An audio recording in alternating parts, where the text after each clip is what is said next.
As the gap between console and PC gaming shrinks, we're seeing upcoming open-world games look bigger and better than ever before.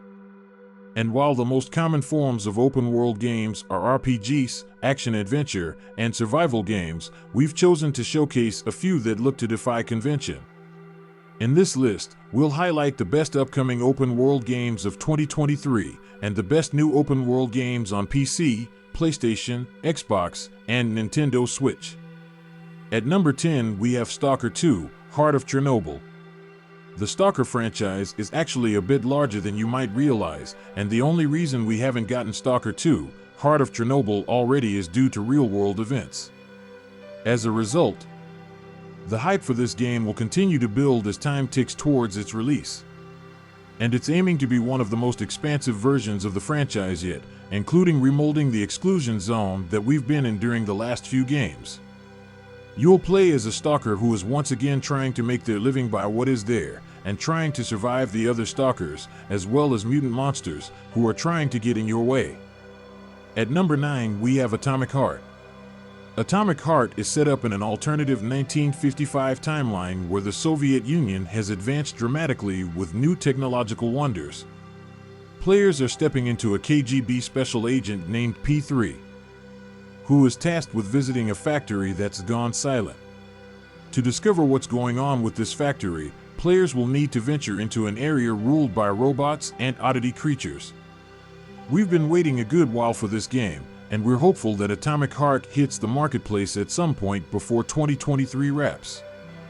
However, as for the open world element, we're left waiting for more confirmation on how big of a map player will get to explore. We know that the game has sections of the factory in different areas, but just how expansive the map is for players to venture through and what all you'll do in this world remains to be seen. At number 8, we have Crimson Desert. Crimson Desert is an online open-world title with various twists that might just get you try it out. You'll be set in the world of Pyewell, a land that is full of dangers and is constantly changing. The people of this land struggle to get by every single day, and it's up to you and other mercenaries to try and make the land safe again. Yes, you are a mercenary in this game, and you'll take on jobs to fight monsters and villains of all types in order to save people. But you don't have to do these jobs alone. Team up with others to ensure your victory. Life is hard in Crimson Desert. Will you be able to survive it? At number 7, we have Flintlock: The Siege of Dawn. What would happen if the gates to the afterlife opened and an army of the undead started to lay siege to the world? You'll find out in Flintlock: The Siege of Dawn, because that's exactly what happens. But not just that, you'll find out that it was some of the gods of your world that have opened this gate to try and retake the world. Now, you are part of the coalition that was formed to take back the world from the gods and undead. You'll need to use the sword, magic, and guns in order to fight them off and take back what's yours. At number 6, we have Avowed. When it comes to epic RPGs, there are a few companies out there that you can rely on in order to get the best experiences possible, and one of them is Obsidian Entertainment. Why is that?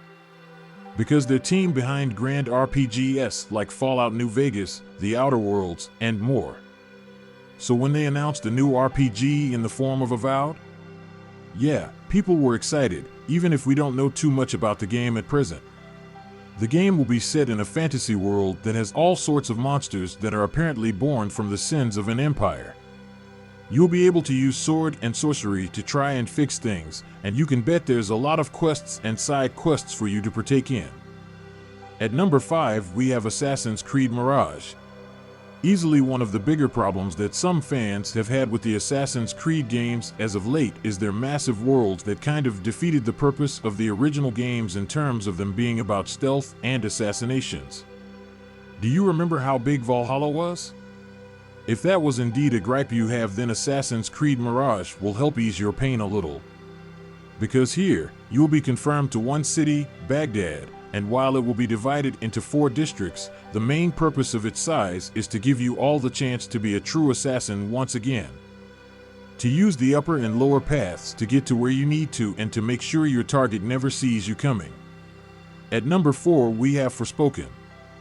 One of the first AAA games to come out in 2023 is that of Forspoken, a title that has had a bit of a troubled history in terms of development, but still has the potential to be great.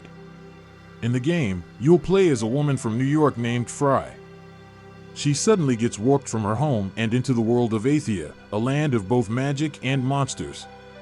To try and get back home, she must use new magical abilities that she finds within herself in order to fight monsters and get back home. So if you're up for a magical fantasy adventure, Forspoken is for you. At number 3 we have Ark 2. The original game in this franchise, Ark: Survival Evolved, brought a lot of things to the table and amazed fans with how everything was handled. Ark 2 is aiming to expand that in a major way, including by making the world even bigger than it was before. In the game, you'll play as someone with no true memory of who they are, and waking up to a world that is full of contradictions in terms of who and what is there. Now, you must do what you can to explore and harness this world and team up with some of its heroes to keep its people safe.